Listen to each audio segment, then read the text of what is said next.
Рековме дека во продолжение ќе зборуваме за заповедниот начин. До сега сме учеле само од начините само индикатив и тоа сегашен индикатив. Значи сега ќе кажеме императив, односно заповеден начин. Природно заповеден начин можеме да имаме само во второ лице еднина кога заповедаме и во второ лице множина. Значи никако не можеме да заповедаме во прво лице. Значи од љубам, второ лице еднина заповеден начин би бил љуби, а второ лице множина љубете. Од седам, седи, седете. Од читам, читај, читајте. И од чувствувам, сентио, чувствувај, чувствувајте. Начинот на правење на заповеден начин во латинскиот јазик е многу едноставен. Рековме дека постојат 5 групи на глаголи, односно 5 конјугации. Прва, втора, трета и четврта. Прва, основата завршува на А. Втора конјугација, глаголите со основа на Е. Трета конјугација, глаголи со основа на согласка, во случајов лего основа на гутурал, на Г. Четврта конјугација, глаголи со основа на И. Правилото за правење на заповеден начин второ лице еднина вели дека во првата, втората и четвртата конјугација, кај глаголите од овие групи, прва, втора и четврта група или конјугација, второто лице еднина заповеден начин е еднакво со основата на тој глагол. Значи од глаголот амо еден, основата е ама и самата таа основа, значи во исто време е и ист облик со обликот за заповеден начин. Значи ако сакаме да речеме љуби, ама. Од глаголот седео, основа е седе, па чистата основа седе, значи седи. Од глаголот сентио, чиста основа е сенти, на и, па воедно и заповедниот начин е чиста основа, односно сенти, чувствува. Кај глаголите од трета деклинација, кај глаголите од трета конјугација, правилно би било, според ова правило што го кажавме, заповедниот начин да биде лек, со оглед на тоа што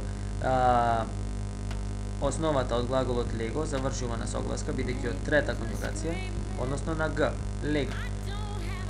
Има само 4 глаголи во латинскиот јазик кои што заповеден начин во второ лице еднина прават со чистата основа. Тоа е глаголот дико, кажувам, и основата му е дик, значи кажи, заповедниот начин е дик. Глаголот феро со основа фер, значи ако сакаме да речеме донеси, глаголот феро значи носам, ќе кажеме фер. Глаголот факио, правам, со основа фак, заповеден начин прави, би бил на латински фак. И глаголот дуко, носам, заповеден начин во второ лице еднина, носи, би бил дук, односно е дук. Додека пак за другите глаголи од третата конјугација, на основата додаваме едно кратко е. Па од глаголот лего 3, лего легере, читам, императивот, односно заповедниот начин читај ќе биде лег. Множината пак ја правиме уште поедноставно, кога на основата додаваме наставката те, исто како во македонскиот литературен јазик. Љуби, љубете, седи, седете, читај, читајте и чувствувај, чувствувајте. Значи, од глаголот амо, амаре, ова во саграда е инфинитивот, основата е ама и едно те, амате, љубете. Од глаголот седео, основа е седе и едно те, седете, седете. Акцентот е седете, со оглед на тоа што ова е од основата и е долго, а правилото вели доколку вториот слог одназад е долг, на него ќе падне акцентот.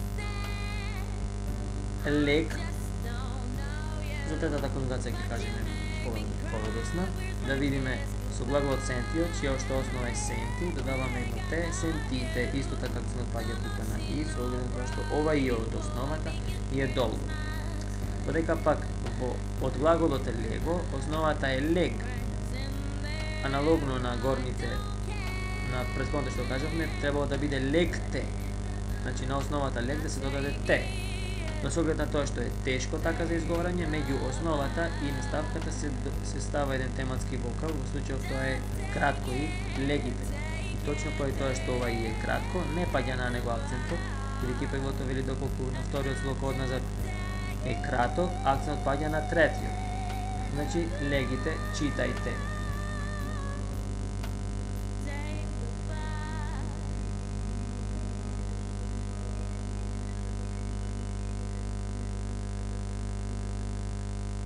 И уште ни остана да кажеме нешто за сегашниот индикатив од глаголот sum esse fui.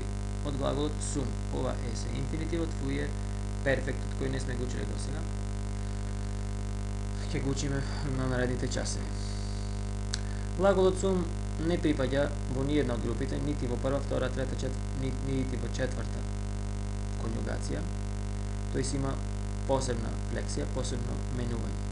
Во прво лице е исто како во македонскиот јазик sum, во второ лице е es, во трето est. Прво лице е множина sumus, второ лице е множина estis и трето лице е множина sum.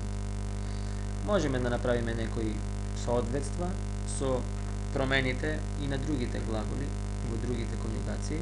Така, например, во второто лице, нели наставките беа ост, мустис, нт.